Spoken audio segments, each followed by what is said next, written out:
Há mais de 2000 anos atrás, Deus, o Verbo, o Criador do Universo, se fez carne e habitou entre nós. O grande Emanuel, Deus conosco. Este foi conhecido como o Grande Mestre, o Senhor Jesus Cristo. Cristo esteve na Terra com uma missão específica: propagar sua mensagem de amor à humanidade. No entanto, o mundo não suportou tais ensinamentos, uma vez que os ensinamentos de Jesus iam de encontro ao sistema que impera até hoje em nosso planeta: o sistema de Satanás. Nas Escrituras são citadas que o Mestre então foi aprisionado, torturado e assim julgado desmerecidamente. E aquele que deteve a vida do Mestre e que tinha o poder de libertá-lo foi Pôncio Pilatos.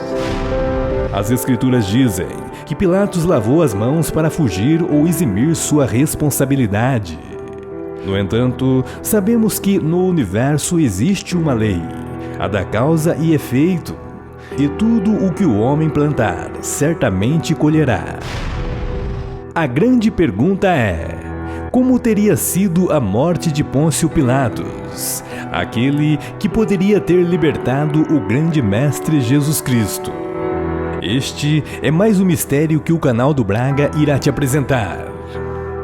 Assista este vídeo até o final e surpreenda-se com este intrigante relato da morte de Pôncio Pilatos, mencionado em livros apócrifos. Mas antes, dê o seu like, curta e compartilhe. Caso não seja inscrito, inscreva-se no meu canal e não se esqueça de ativar o sino de notificações para não perder nenhum vídeo interessante como este.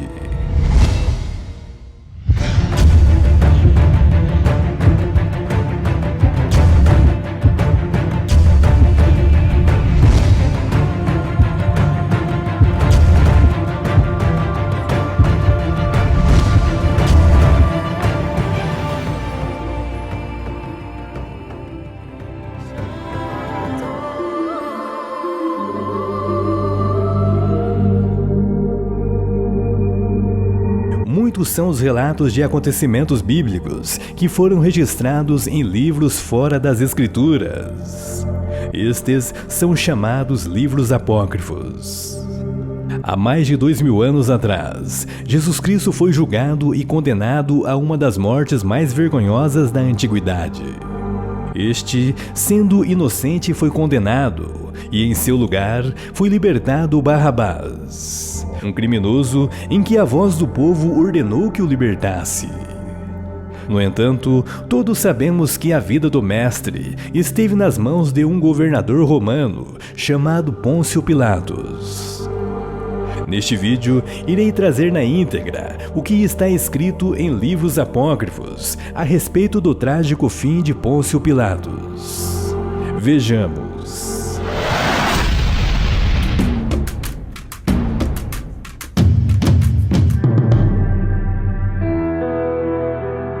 A morte de Pôncio Pilatos que condenou Jesus.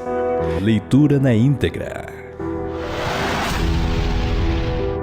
Tibério César, imperador dos romanos, encontrando-se acometido de uma grave doença e tendo-se inteirado de que em Jerusalém havia um médico chamado Jesus, o qual curava todas as doenças somente com a sua palavra. Ignorando que os judeus e Pilatos lhe haviam dado a morte, expediu a seguinte ordem a Volusiano, alguém muito chegado a ele: vai o mais cedo possível até o outro lado do mar, e diz a Pilatos, meu servidor e amigo, que me envie este médico para que me restitua o estado de saúde no qual me encontrava antes. E Volusiano, ouvindo a ordem do imperador, partiu no mesmo instante e chegou até Pilatos, de acordo com a ordem recebida, e contou ao mencionado Pilatos o que havia sido encarregado por Tibério César, dizendo: Tibério César, imperador dos romanos, teu senhor, ao tomar conhecimento de que se encontra nesta cidade um médico capaz de curar todas as doenças somente com a sua palavra, roga-te encarecidamente que o envies para que o cure de seu mal. Quando Pilatos ouviu isto, ficou muito atemorizado, descobrindo que o havia feito matar por inveja. Então, assim respondeu Pilatos ao citado mensageiro. Aquele homem era um malfeitor e levava todo o povo atrás de si, motivo pelo qual, depois de promover um conselho entre os sábios da cidade, mandei que fosse crucificado.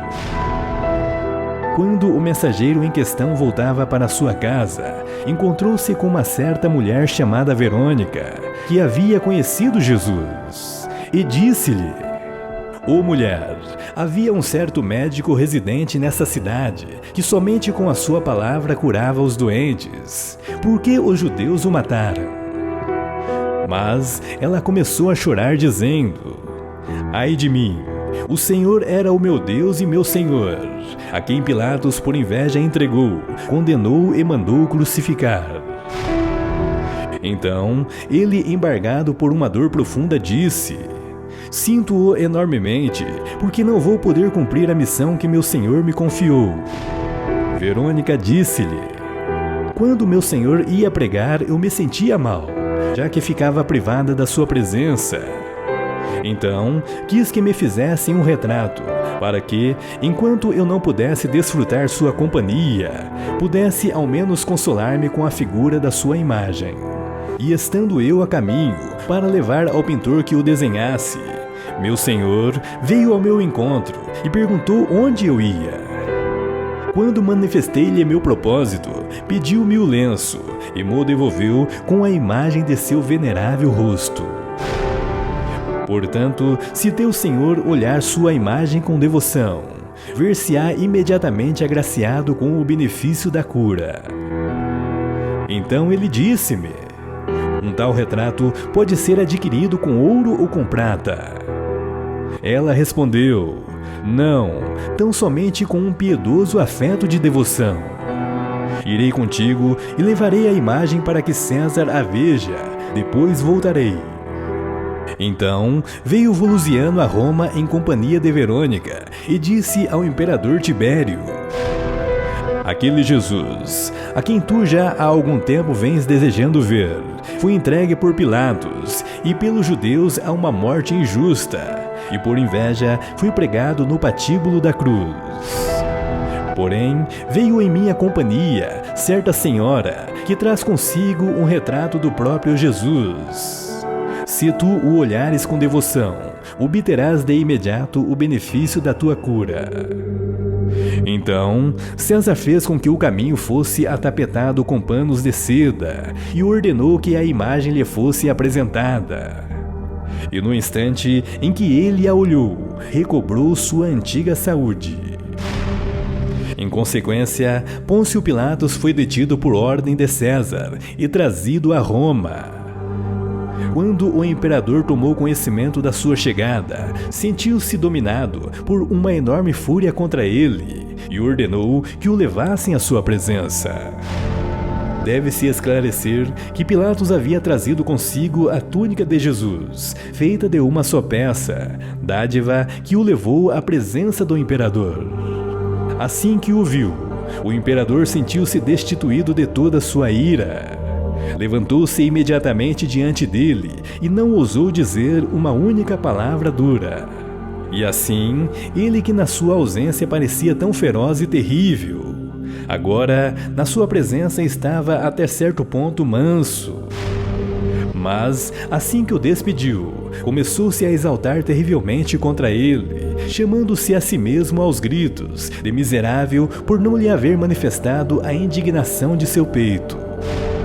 E no mesmo instante fez com que o chamassem novamente, jurando e declarando que ele era filho da morte, e que não era lícito que ele vivesse sobre a terra.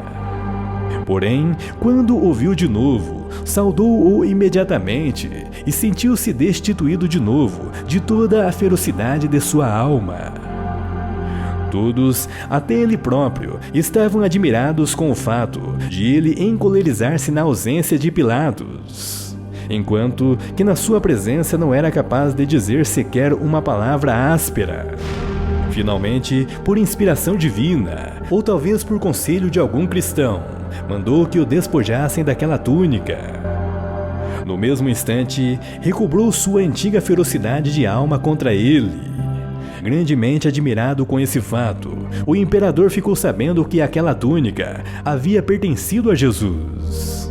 Então, ordenou que atirassem Pilatos na cadeia, enquanto o conselho de sábios deliberava o que deveria ser feito com ele. Poucos dias depois, ditou-se a sentença contra Pilatos, para que fosse levado a uma morte extremamente infamante.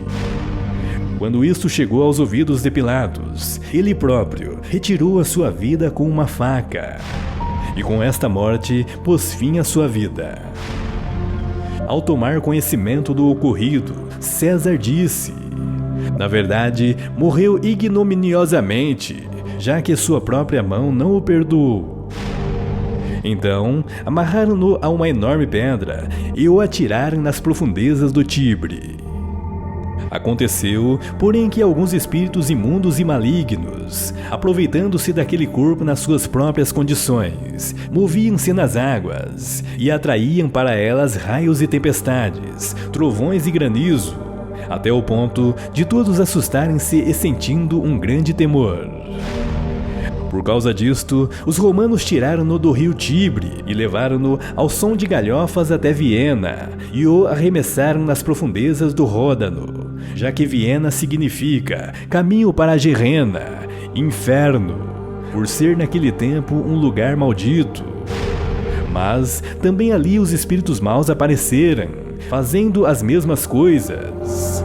Então a população, não suportando uma invasão tão grande de demônios, atirou para longe aquele maldito fardo e diligenciou para que recebesse sepultura no território de Lausanne.